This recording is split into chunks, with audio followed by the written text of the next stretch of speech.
जय परशुराम के उद्घोष से आज खजराना मंदिर से बापट चौराहे पर नवयुवक ब्राह्मण समाज ने एक भव्य वाहन रैली आयोजित की।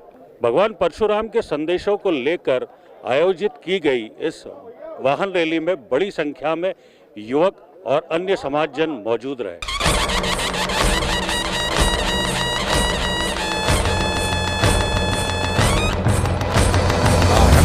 प्रचंड बोल मस्तकों के झुंड, आज जंग की घड़ी की तुम गुहार दो। आन भान शान या की जान का हो दान, आज एक धनुष के बाण पे उतार दो। आरंभ है प्रचंड बोल मस्तकों के झुंड, आज जंग की घड़ी की तुम गुहार दो। आन भान शान या की जान का हो दान, आज एक धनुष के बाण पे उतार। अक्षय तृतीया के पर्व पर भगवान विष्णु के सभी 10 अवतारों में छठे अवतार माने गए भगवान परशुराम की जयंती भी मनाई जाती है। हिंदू पंचांग के अनुसार हर साल वैशाख माह के शुक्ल पक्ष की तृतीया तिथि पर भगवान परशुराम का जन्मोत्सव बड़े ही धूमधाम से मनाया जाता है।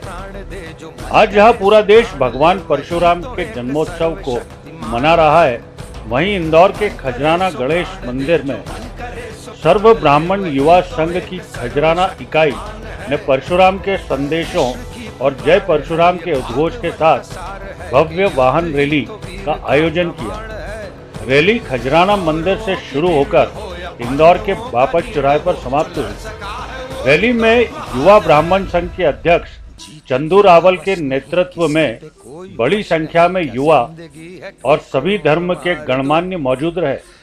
मुख्य रूप से पंडित सदाशिव जोशी, पाटीदार समाज से मोहन पाटीदार, विपिन पाटीदार, मध्य प्रदेश राज्य पावर लिफ्टिंग संघ के सचिव पंडित दिनेश पालीवाल, राष्ट्रीय वेट लिफ्टिंग चैंपियन पंडित धर्मेंद्र पालीवाल, भाजपा मंडल उपाध्यक्ष पंडित अर्पित पालीवाल, पंडित विकास जोशी, खजराना गणेश मंदिर के मुख्य पुजारी पंडित अशोक भट्ट एवं सतपाल महाराज मुख्य रूप से उपस्थित रहे। रैली की शुरुआत गणमान्यों के स्वागत से शुरू हुई, जिसके पश्चात जय परशुराम के उद्घोष के साथ रैली की शुरुआत हुई और पूरे रास्ते मंचों से पुष्प वर्षा कर रैली का भव्य स्वागत भी किया गया। भगवान परशुराम के संदेश को लेकर निकली ये यात्रा, जिसमें मुख्य रूप से आताताइयों को शस्त्र और शास्त्र के माध्यम से खत्म करना, अन्याय के खिलाफ जरूरत पड़ने पर शस्त्रों के उपयोग में जरा भी संकोच नहीं करना लेकर यह यात्रा निकाली गई। भगवान परशुराम के सिद्धांतों का आज के युग में क्या महत्व है, इस पर भी महानुभावों से चर्चा की गई। भगवान परशुराम के चरित्र को इस युग में आप किस तरीके से देखते हैं और क्या महत्व है उनका? देखिए, भगवान परशुराम, जय परशुराम, जाना भाव के पुण्य स्थली में महर्षि जमदग्नि और माँ रेणुका के पुत्र भगवान परशुराम, ये तो भगवान विष्णु के छठे अवतार थे। और जिस समय अनाचार करने वाले क्षत्रियों का आतंक था, जैसे भगवान सहस्त्रबाहु, वो भी भगवान विष्णु के अंशावतार थे, लेकिन वो जो है अपने मद में चूर्ण होकर के उन्होंने अनाचार अत्याचार करना आरंभ कर दिया था। यहाँ तक कि उनके पुत्रों ने महर्षि जमदग्नि की हत्या भी कर दी थी। उसके फलस्वरूप भगवान परशुराम ने, जो सहस्त्रबाहु था, कार्तवीर्य सहस्त्रार्जुन, जिसकी 1000 भुजाएं थी, एक समय उसने माँ नर्मदा के प्रवाह को रोकने का प्रयास किया था अपनी 1000 भुजाओं से। आज महेश्वर में सहस्त्रधारा नाम से आज भी प्रसिद्ध है। अब तो जो है बांध बनने से उसका स्वरूप नष्ट प्राय हो गया है, किंतु उस समय तक 1000 धाराओं में नर्मदा मैया बटी थी, जो सहस्त्रबाहु की 1000 धाराओं को छेद करके निकल गई थी। ऐसे सहस्त्रबाहु अर्जुन का भगवान परशुराम ने संहार किया। उसकी 1000 भुजाएं काट करके केवल 2 भुजाएं रखी अपने पिता की हत्या जो उन्होंने की थी उसका प्रतिकार जो है भगवान परशुराम ने इस प्रकार से दिया। और इसी तरीके से जो अनाचार करने वाले क्षत्रिय राजा थे उन क्षत्रिय राजाओं का संहार करना शुरू किया भगवान परशुराम ने। कहते हैं 21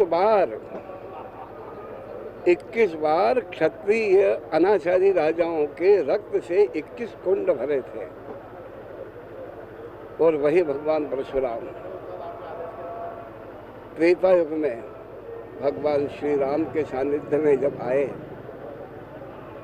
तो उनका वो अभिमान जो था, उनका जो क्रोधाग्नि थी, वो भगवान श्री राम के सम्मुख आते ही वो गल गई। उन्होंने अपनी सारी शक्तियाँ भगवान श्री राम को सौंप दी। उनसे कहा कि अब मैं जो है पर्वत पर जाकर के तप करूँगा। तो ये तो हुई त्रेता युग की और सतयुग की बातें हैं।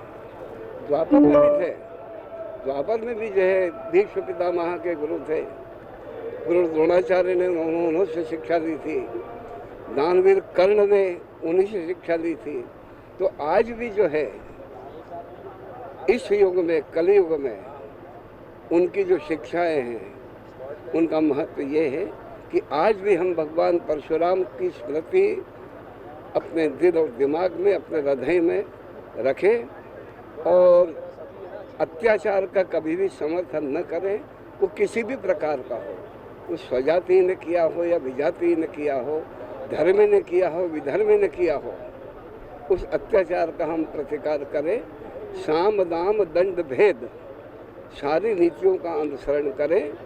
और यदि चारों नीतियाँ नहीं लागू होती है, उस पर क्रियाशील नहीं होती है, तो फिर दंड स्वरूप हाथ में शस्त्र लेकर के सामने निकलना पड़ता है। जैसे आज हम लोग निकल रहे हैं।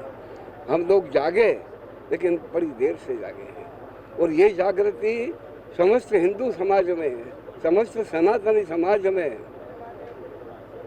सदैव के लिए रहना चाहिए। नहीं तो आज नहीं तो कल फिर हम लोगों की चोटी कटेगी, फिर हम लोगों की यज्ञोपवीत से बोरे भरेंगे, फिर हमको जो है धर्मांतरित करके फिर जो है हमको कलमा पढ़ना पड़ेगा। इसलिए आज की परिस्थिति में, आज के परिवेश में आवश्यक है कि हम भगवान परशुराम को अपना आदर्श अपने हृदय में स्थापित करके उनके आदर्शों पर, उनके किए हुए कामों को, उनके पद चिन्हों पर हम चले। यही आज के नवयुवक, आज के सनातन धर्मी का प्रबल धर्म है। इससे आगे कुछ भी नहीं है। अन्यथा आप समझ लीजिए क्या होगा। बोल परशुराम भगवान परशुराम के जन्म उत्सव पर भगवान परशुराम जी ने जिस प्रकार से अनाचार और अन्याय के खिलाफ अपना शस्त्र उठाया था, वो शास्त्र के ज्ञाता तो थे ही सर, थे ही, पर वो शस्त्र भी उठाते थे जब जरूरत पड़ती थी। तो इसी प्रकार हमें भी जब जब अत्याचार और अन्याय हो और अगर वो शास्त्र से ना माने तो वह शस्त्र उठाना पड़ेगा। यह मैं कहना चाहता हूँ सभी सनातनी धर्मावलंबियों से। चंदू भैया, एक भव्य वाहन रैली आज खजराना से बापट चौराहे की तरफ निकाली जा रही है, बताएं उस बारे में पूरा विस्तार। ये हमारा आराध्य परशुराम भगवान जी के जन्म महोत्सव पर यह पहल करी है कि यहाँ से वाहन रैली के रूप में एक सम्मिलित होकर हम बापट चौराहा पर स्थित शोभा यात्रा में सम्मिलित होने का सौभाग्य प्राप्त हुआ है। सब ब्रह्म शक्ति, सभी समाज के लोग हमारे साथ आए हैं और ये यात्रा सफल करने जा रहा है। जय परशुराम। एक्सपोज लाइव के लिए वीडियो जर्नलिस्ट राहुल जामोदिया के साथ मैं नीरज द्विवेदी।